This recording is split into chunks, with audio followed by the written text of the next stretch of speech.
Whether you're just starting your career or trying to get back on track financially or about to retire or recently retired, budgeting is a crucial component of that. How do you get started? How do you start budgeting from scratch? I've got that and more coming up.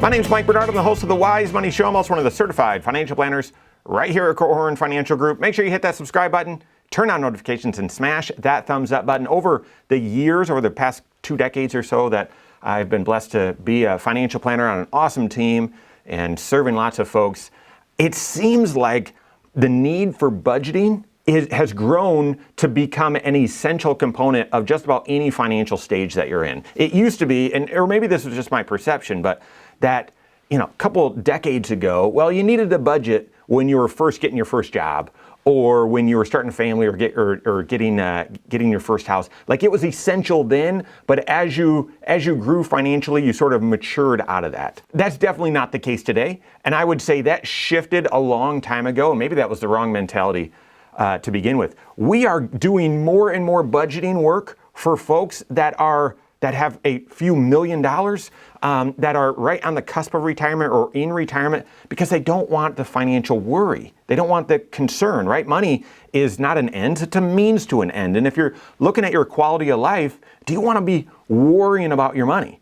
And part of that is, I feel like I haven't saved up enough, but the other part is, I feel like it's just slipping through my fingers.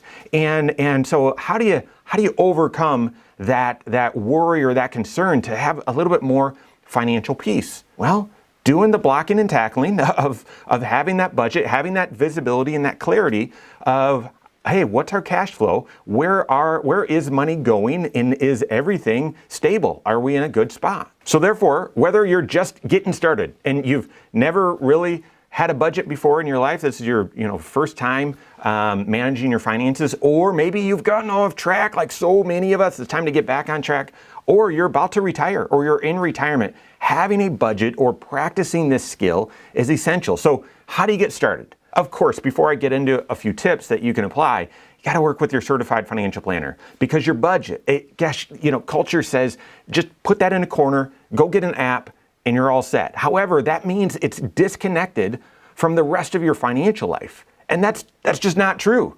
Your cash flow is part of your present financial position, which is one of the 6 areas of your financial life.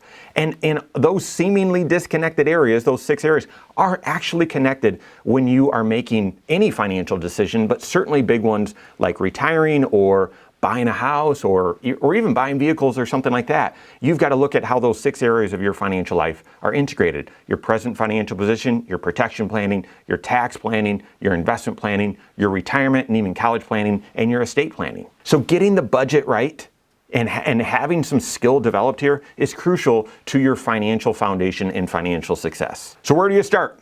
Work with your certified financial planner. They can help equip you and help get you started and get you using the right system. But short of that, or before that, first thing I would tell you to do is get the right structure in place.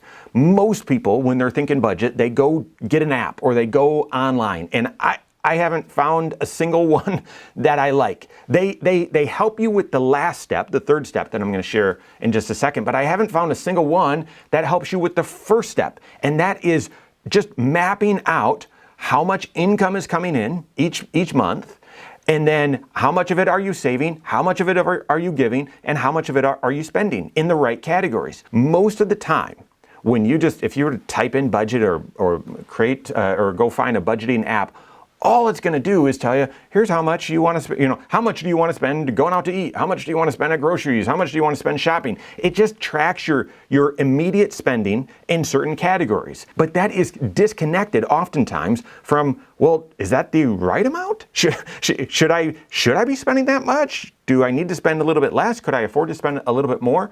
And so not until you see the right structure of here's how much income's coming in every month, here's how much we want to be saving, here's how much we're giving away, and then here's how much is left over to spend. Not until you see that entire structure do you have the visibility and the awareness to say, yeah, we need to make some adjustments here. So step number 1 is get the right structure. To me, call me old school, I like a pen and paper. No, I like Excel. I'm not a fanatic for Excel, but it is very, very flexible. And we've got templates and whatnot, but you can just, okay, here's how much monthly income in you and your spouse.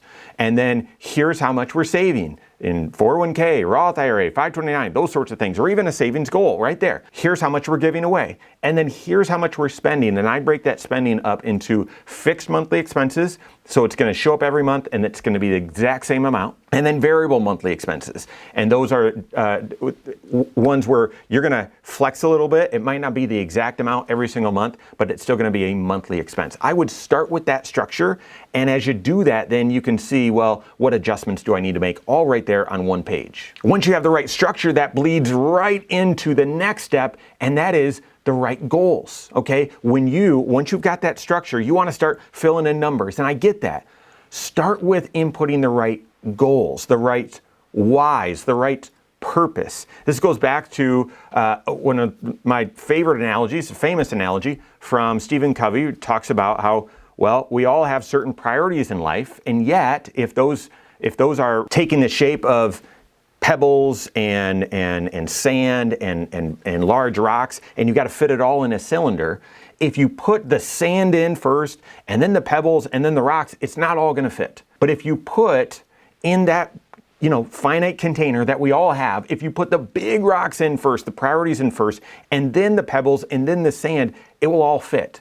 You got to budget the same way as well. Otherwise, you might say, well, we really have a goal of saving up for a house, or we really have a goal of being less dependent on our jobs and being able to retire at a certain age. But if that goes in last, because, well, we have to have Netflix and we have to, go out to eat 3 times a week and we've got to do these other things. If that big priority comes in after all of those pebbles and all the sand, there's a good chance it's not going to fit. Or even if it fits right now, if it's secondary position and all of a sudden something changes, you're going to be quick to cast it aside. So once you've got that right structure, as you're then filling it out, put the goals in first. Yeah, we want to save X amount because we're saving up for a new house, or saving up for a vehicle, or we want to save up for retirement, or saving up for the kids, whatever the goals are. You might even have a goal of saying we want to have an extra couple $100s a month flexible cash at the end of the month. Put that in before you start filling out the rest of the expenses, so that you've got the right prioritization. As another saying that I use often, if any of those other categories will require some sacrifice, with the right why, the how doesn't matter. With the right why, those sacrifices barely even feel like sacrifices. If you've got your budget oriented for you to achieve this fantastic thing that you're really wanting, going out to eat less, that's easy because I've got my eyes, fixed on this. So as you build the right structure, then as you start filling it out, put the right goals in first. Input those goals in first as priorities before you fill in everything else around it. And then finally, the third step is just to then track. Once you've set up that structure, once you've then set up the goals and fit everything else in and made sure it all fits, now that's your kind of projected, that's your budget, that's your target. Now it's time to just track, well, how are we doing each month? And oftentimes we see people go backwards 3 months, and they do this to help shape their budget, but that helps also inform, where do we need to make adjustments? And then on a kind of going forward basis, you're tracking to say, what actually happened? Did our spending align with what we expected? Did our saving align with what we expected? That's where I find a lot of help from apps, right? Because you can connect your bank account directly to this app and it can categorize. You might need to train it a little bit so that it categorizes the right expenses into the right items. For us, the local grocery store here also has a gas station connected to it. So if we're filling up there in Costco for one, okay, if you're filling up Costco gas, are they putting that in groceries or are they putting that in fuel? But tracking so that you constantly know, what adjustments do I need to make? Do I need to make tweaks to my budget? Are we a little bit over? Do we need to make some adjustments, some cuts? Tracking is that third broad step. So wherever you're at in your financial life, budgeting and that skill, that habit, that discipline is crucial. Work with your certified financial planner on these 3 high-level steps, but also the creation of those goals, the math around what it's going to take to get there, and then kind of the fulfillment of that budget. Because even just that budget, that's not quite enough. It really needs to be connected with a 3 bank account system. We've talked about that quite a bit. So work with your CFP on that. If you don't have a CFP on your team, you can contact one on my team. Find us online, Korhorn.com. That's Korhorn with K. WiseMoneyShow.com. You can find us here as well. Or give us a call, 574-247-5898. All right, there you have it. Go out and take your next wise step in your financial life.